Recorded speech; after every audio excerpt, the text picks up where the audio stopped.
Okay, we're going to talk about tendinopathies, how to treat them, how to improve them. Getting tons of messages of people having these type of issues. They're very common, whether it's a patellar tendon, Achilles, hamstring, rotator cuff, shoulders, elbows, wrists, etc. These are the most common type of injuries. But before I keep going, what is a tendon? It is a tissue that loves to work under load. It transfers that load to our muscular skeletal system so we can move. Now, the problem is when the tendon isn't able to be resilient or able to resist stress or be adaptable to a certain type of stress that we put him through. And then we have the tendinitises or the tendinoses. Tendinitis being more acute, tendinosis being more chronic, more of a degeneration of the tissue. Now, let's talk a little bit of what not to do.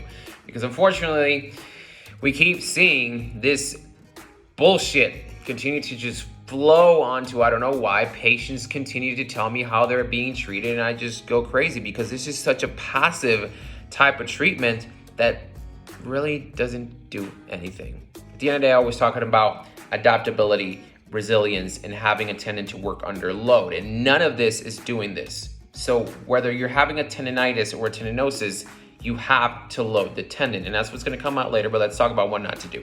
Complete rest, like I just mentioned, it's not going to help. If you completely rest, your tendon is going to lose adaptability. It's going to lose the capability of being able to resist a certain type of stress. So you can rest, yeah, the pain might go down, but you try to go run again, you try to do your activity, whether it's just a certain type of sport or just going to work out, and the tendon is going to bitch because it's losing its adaptability to be able to resist load and transfer it to the body without any pain, without any problem. Didn't fix anything. Just fixed the symptom of pain. You didn't go to the cause. And the cause has a lot of issues, from biomechanics to just going directly to the tendon itself, losing its capability of being resilient.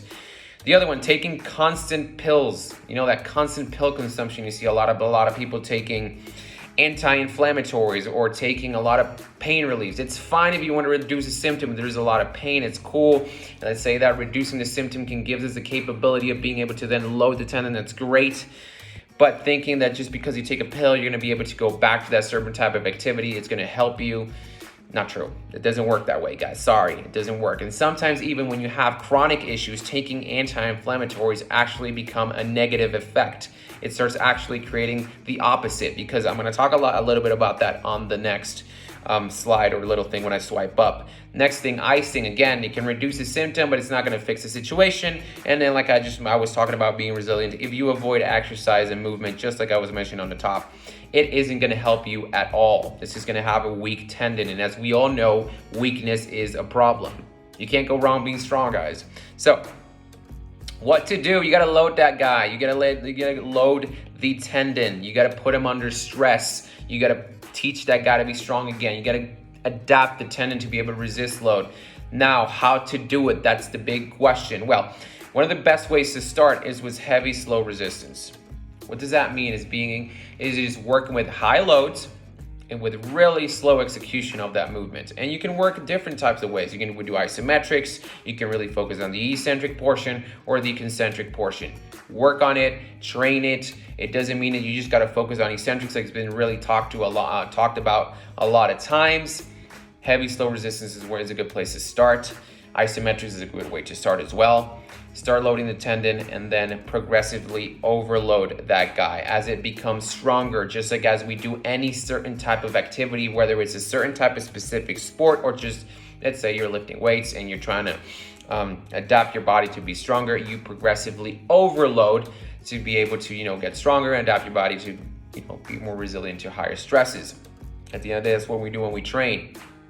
There is rest, guys. Yes, there must be rest. Like anything, as we do with training, there must be a moment to give our body the capability or the adaptability portion to the certain type of stresses we're doing. The problem is when we do not give it enough rest. This is where the big no-nos come in training. I think we all know that, and it really has a huge relation when it talks about tendinopathies. Protocol says about 30 to 48 hours. It comes out into that play, but as we know, if you're more resilient, these numbers can really, fluctuate or change a bit. But this is just a little bit of the protocols, what scientific evidence has been demonstrating, which is kind of like the sweet spot, 32 to 48 hours, especially when you're starting and you're trying to, build up into more stresses. This is a good place to start. Not a problem. And again, now the biggest issue is when we get into the stretch reflexes or the shortening length, shortening lengthening cycle of the tendon itself, where a lot of the elastic energy is going to be released to be able to produce the movement. As we know, that it stores and then it releases, and it's going to put a lot of load on these tissues. And, we're talking about running, we're talking about jumping, all these plyometric movements that is going to put a lot of stress on the tendon. You have to progress into this. You can't just start there. So it's not just because you go, oh, I'm going to start loading the tendon, I'm going to go run. Maybe you have to start running for a bit, and then you got to, adapt your body to be able to reach those type of stresses again.